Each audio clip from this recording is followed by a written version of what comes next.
Y'all ever done something that you knew the second you did it that you was wrong for it? I don't know what I was thinking when I did this. Hello, my name is Tristan. This is my YouTube debut. I'm gonna talk about the most outrageous thing I've ever done in life so far. I'm only 22 years old. You know, who knows? More things might be coming. No, I'm kidding. I'm not doing anything more outrageous. Well, this story takes place in Hawaii. We're on the island of Oahu, me and my father. I grew up with my dad. 9 or 10 years old. This is like 2009, one of the two. My dad works for a company called Army Corps of Engineers. So he doesn't get deployed, but he gets all the military benefits. Living overseas, getting on base, stuff like that. My dad at the time, I don't remember how old he was. We're in Hawaii, and unbeknownst to myself, my dad, is a traveler. I didn't know he was a traveler when I was 9, 10 years old, because we didn't travel anywhere. We were in Hawaii. Hello. My dad was in the front seat doing something on his phone. I think he had a BlackBerry at the time. He's on his phone like this, and he's like, hey Tristan, you know that we're gonna have to go to the store to go get our passport photos. I remember asking him in the back seat. I was like, oh, what are passport photos? Passport photos are what you use to travel. What do you mean travel? They're what you use when you travel to another country. Travel? What? Are we moving somewhere? He looked at me and said, yeah, maybe. I was like, well, where are we moving to? He said, I'm moving to Germany. But we live here in Hawaii. Why would you want to move somewhere? Travel, see the world a little bit. You get some good exposure, you can make friends other places. I'm in the back seat thinking, nah, we're not gonna move. Yeah, you're talking crazy, Dad. Yeah, we're not gonna move. I'm chilling in the back seat just thinking, nah, he's talking nonsense. Especially, I let it out of my mind, especially because he said we might move. He didn't say we were moving. Little did I know. I'm still sitting here in the back seat. He's texting, doing whatever. I really don't know what he was doing. What do you do on a BlackBerry? And we go to check our passport photos.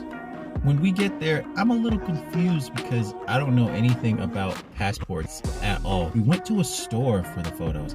We walk up to this woman who's there saying, okay, yes, we can take your picture. My dad goes first. Like, I don't remember if he smiled or what he did, but I remember he was just like, bro, it was my turn, right? I got up there on that little podium type thing. Sure, I was looking like this. Because in my mind, I'm thinking, we're not leaving. I don't remember exactly how much time went by, but eventually we got our passports. My dad picked me up from school, and he said, hey, Tristan, our passports came in. Isn't that cool? I'm in the back seat like, huh? Oh, I guess. He asked me, he said, you want to see them? I guess. So he hands them back to me. He says, yeah, go ahead, take a look. I'm in the back like,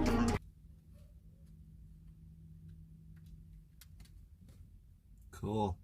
And so the whole time I'm thinking, well, we're not moving. So it's not a problem. I don't have to worry about our passports.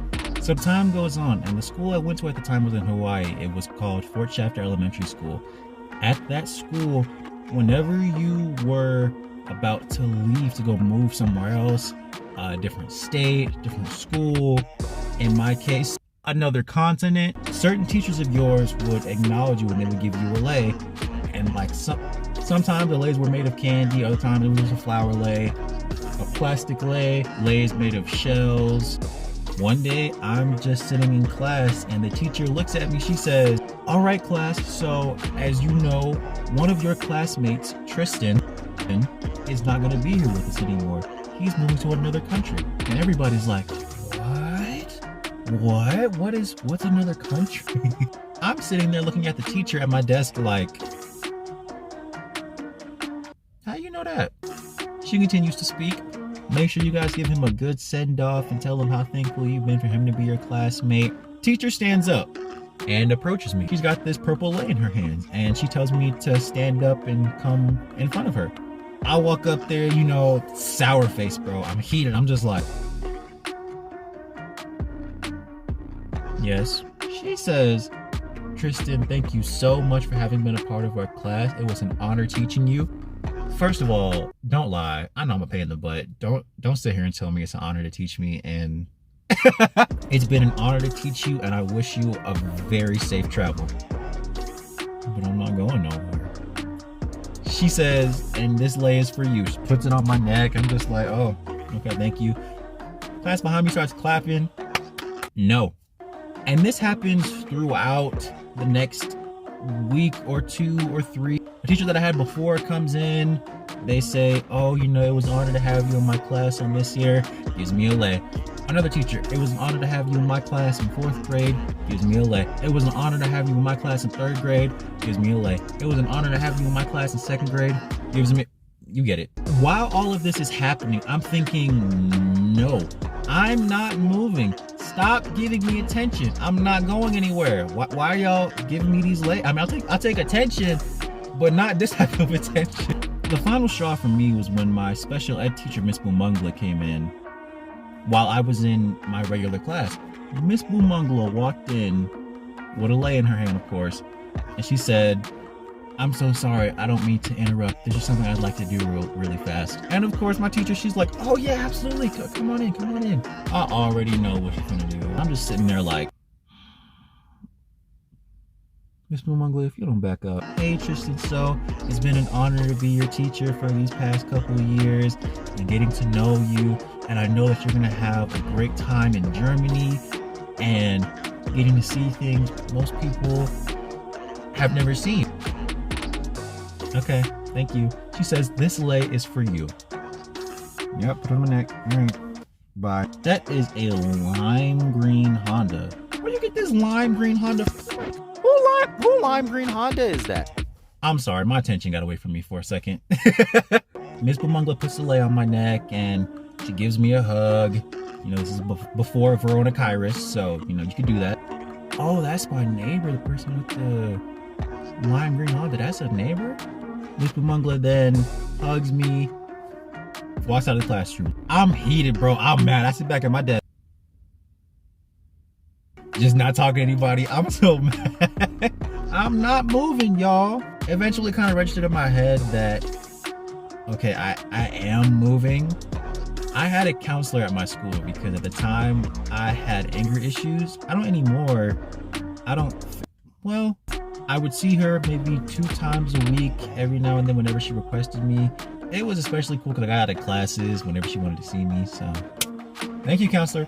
I don't remember her name, but she was a Samoan lady. The way the counseling works is she has like a slinky or a bunch of toys around the room that I'm able to use while she's talking to me. I guess it's a way to get kids' defenses down and just have me talking. How do you feel about your move to Germany coming up?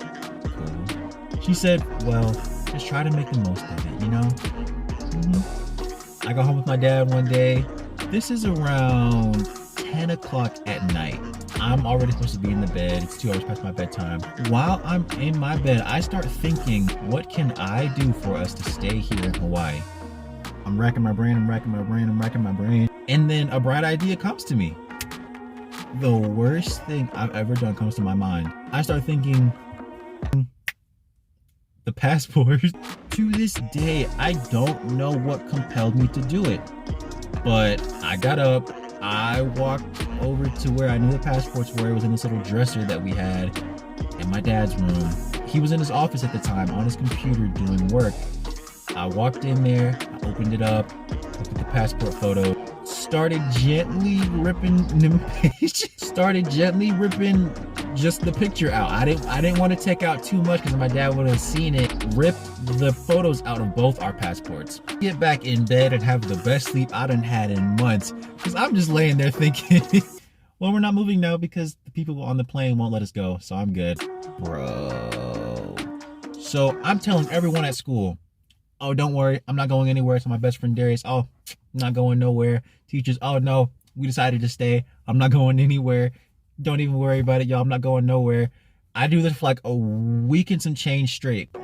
Eventually, I go to see my counselor again. So how do you feel today about the move? I tell her, oh, we're not moving. Like, she's asking me random questions here and there and blah, blah, blah, blah, blah, blah, blah. Stupidly enough, I asked her, I don't remember her name, if you want to call her Strawberry. So Miss Strawberry, what would happen if you came to the gate at an airport and you showed them the passports and the photos weren't in there? That's an odd question to ask. I was like, oh, well, I just want to know. And she said, well, if you didn't have the photos and the passports, they wouldn't let you get on the plane. I said, okay, go home, 8 o'clock rolls around, go to sleep. I don't know at what point or what time. She basically told my dad what I said, saying that I asked about the passport photo and that I asked what would happen if they were ripped out. To this day, I don't know how I didn't see that. First of all, ripping the passport photo out was wrong and stupid and ridiculous. To how I'm still alive. This is the part where I apologize till my dad came in. I'm asleep, big sleep. Out of nowhere, I hear, God dang it, Tristan! I'm up. What happened? What happened? What happened? My dad is in the room with the 2 passports that have no photos. The look on his face said, I'm sitting there like, really?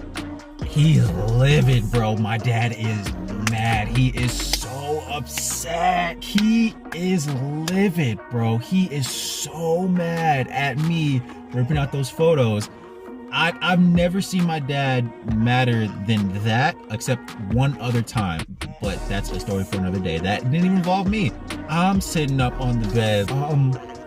He's looking at me with death in his eyes, bro. Like, what would make you do something like that? I just didn't want to move. Oh, don't cry now. Don't cry. You didn't cry when you were doing it. You shouldn't be crying now after the fact. Except he's way louder, bro. Like, he's so mad. He is so mad. I was just sitting there dumbfounded. I never thought my dad would find out about the passports until we were in front of them. Nope. Counselor surely did rat me out. A couple weeks passed by, we retake the photos at that place, and this time he was like, let you do something stupid again. I'm just like, when I get up on the podium, my face is a little bit more straight. It's not the pouty one anymore. He takes his photo. Long story short, we ended up going to Germany. And I loved it. But at the time, bro, I don't know what I was thinking was gonna happen. I just thought, we're not gonna go to Germany. We're not going nowhere. Dad, if you're watching this, which I know you are, sorry about that. I don't think I ever said sorry for ripping out those photos. Bro, I'm amazed at my dad's self-control, because I know had any other child done what I did to any other parent in this world, had I done that to my mom, had I ripped them photos out of my mom's passports, I likely wouldn't be here today just to make this video. That's the most outrageous thing I've ever done. Dad, I love you. I'm sorry about the passport. This is my YouTube debut. First video ever. Hopefully the first of many. Thank you for watching. I hope you guys liked it. Subscribe if you want to. You don't have to. I mean, I'm new here. No one knows me. Hello. Yeah, thank you.